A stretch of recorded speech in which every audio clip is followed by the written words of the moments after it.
Hey there, Brenden here, and there are a lot of people talking about GAA's superiority over creatine at raising muscle creatine levels. But what nobody's talking about is the one potential downside associated with GAA compared to creatine. So in this video, I would like to cover that with you. But first of all, I want to mention two studies which I reviewed comparing the effects of GAA versus creatine.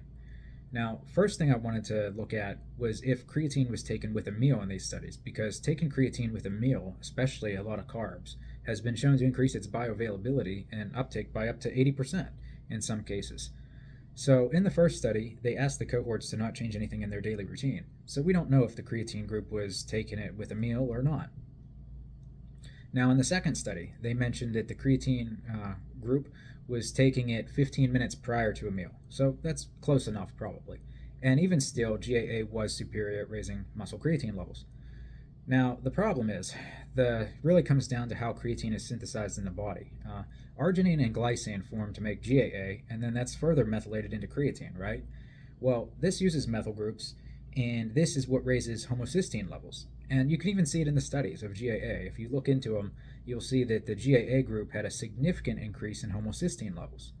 But if you're supplementing just creatine, your body doesn't need to synthesize as much creatine because you're supplying it, right? So therefore, creatine spares methyl groups, and you get a much lower homocysteine level. Now, the thing with high homocysteine levels is it's associated with a potentially increased risk of cardiovascular disease. So it's not the greatest thing to want. And so, should you use GAA or creatine?